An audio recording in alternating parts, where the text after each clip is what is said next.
Senhor presidente, nobres vereadores e vereadoras, servidores dessa casa, representantes da sociedade civil, senhoras e senhores, minhas amigas e colegas de luta diária, que estão comigo no Conselho Tutelar, a Silvana, a Dora e a Daniela. Obrigado por estarem aqui hoje. Eu subo hoje a esta tribuna não apenas com a responsabilidade de representar o Conselho Tutelar, mas com a responsabilidade de representar a nossa população, mas com o peso do sofrimento invisível de muitas famílias que vivem nos silêncios de uma cidade que ainda não aprendeu a lidar com todos os seus. Venho falar de uma dor que não sangra, mas adoece, da ausência que não se vê, mas que consome, da espera que não tem relógio, mas que se prolonga por meses, às vezes anos, nos corredores da negligência. Estamos em crise. Uma crise silenciosa que se instala em nossos serviços sociais de saúde mental e proteção à infância, e que grita diariamente nos ouvidos de quem tem o dever de ouvir. Vamos começar pelo que deveria ser o básico, a nossa saúde mental, a saúde mental das crianças e do adolescente. Atualmente, nossa rede municipal sofre com uma dramática escassez de psiquiatra e neuropsiquiatra infantil. Os profissionais que temos são insuficientes para atender a demanda crescente. A consequência disso é uma fila de espera que ultrapassa qualquer limite aceitável, tanto para o atendimento psicológico, quanto para a avaliação e expedição de laudos diagnósticos de autismo e outros transtornos, e algo que impacta diretamente o acesso a direitos fundamentais dessas crianças. Senhores, vocês sabem o que significa isso?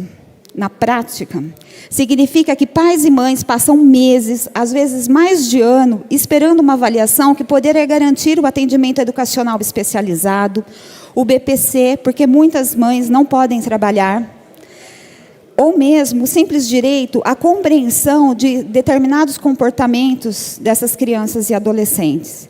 Atrasar um laudo é atrasar o desenvolvimento dessa criança, desse adolescente, é adiar uma vida inteira. E não para por aí. A cidade não possui leitos de retaguarda. Crianças e adolescentes que estão em crises, em surtos, eles não têm um leito de retaguarda e que, por normativa, tem que ser em hospitais gerais, que, no caso do nosso município, pode ser na Santa Casa ou no Galileu. Nós não temos esse leito. Esse leito é para quem enfrenta aqueles surtos, transtornos severos ou situações agudas. Eles não têm para onde ir, não há para onde levar, a família sofre, o paciente sofre e o sistema colapsa.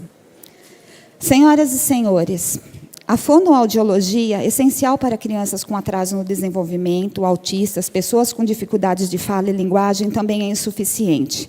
E isso já se passam anos com essa insuficiência. Famílias peregrinam em busca de atendimento, muitos tendo que recorrer à rede privada, quando podem. Mas lá no Conselho Tutelar, eu vejo mães que não têm, às vezes, dentro de casa, nem o que comer. Como vai pagar um fonoaudiólogo?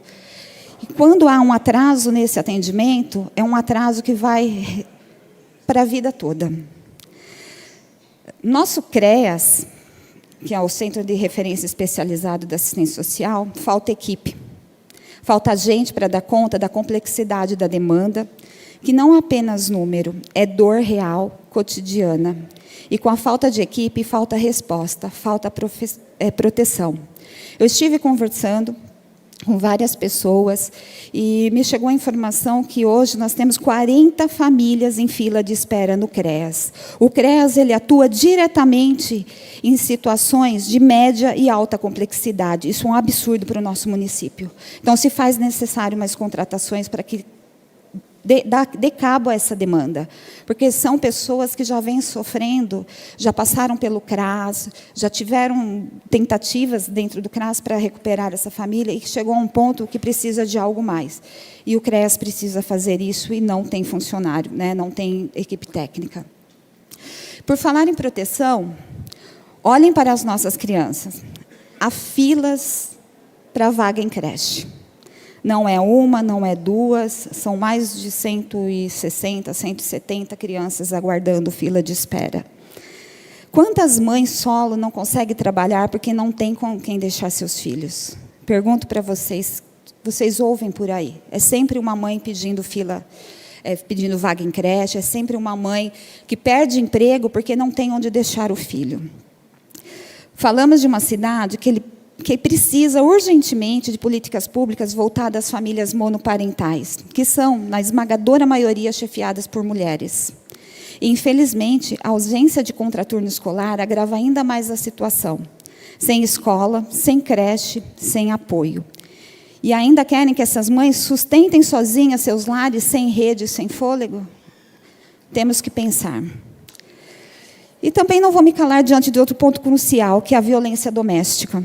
É preciso, sim, proteger a vítima, mas é também necessário atender o agressor para romper esse ciclo.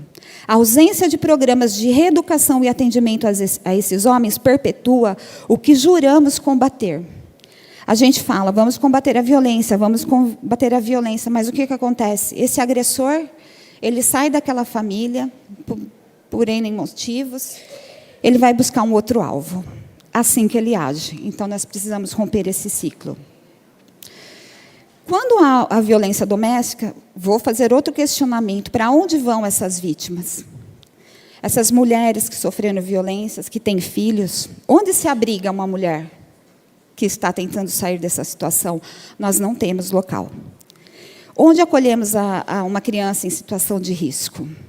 Nós, conselheiros tutelares, passamos isso diretamente, diariamente, e temos apenas uma casa de acolhimento que está ficando insuficiente diante da realidade. Não temos uma casa de passagem digna que permita o recomeço de qualquer família.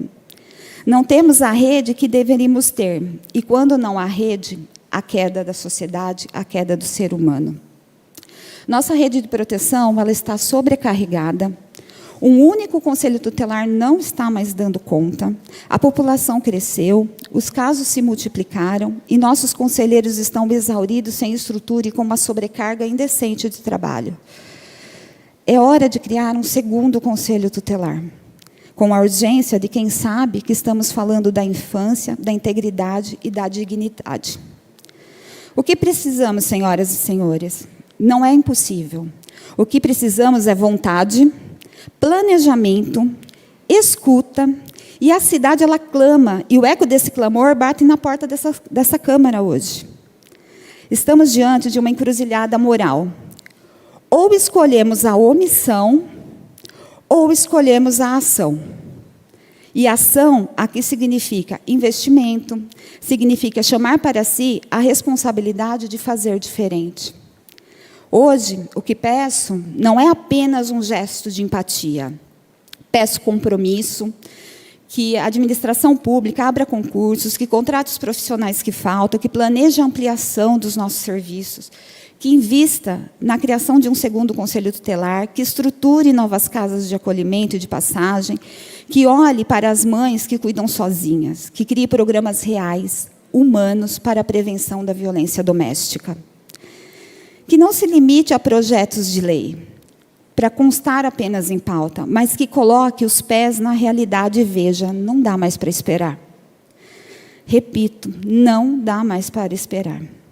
Porque enquanto esperamos, pessoas sofrem silêncio, crianças se perdem, mulheres desistem e famílias adoecem.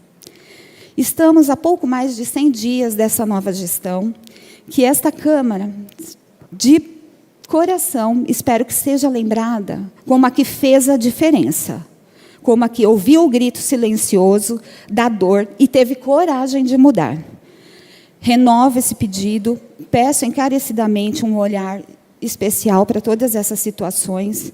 Quero informar vocês que, trimestralmente, o Conselho Tutelar ele emite um relatório, onde a gente aponta as demandas necessárias no município que chegam para a gente. Inclusive, já protocolamos a todos os vereadores esse relatório trimestral. Peço que leiam com carinho. Agradeço ter nos dado a palavra. E conto com vocês, porque essa briga não é do Conselho Tutelar, não é dos vereadores, é de toda uma sociedade que está ficando doente e que está clamando por socorro para cada um de nós. E todos nós somos responsáveis. Boa noite, obrigada a todos.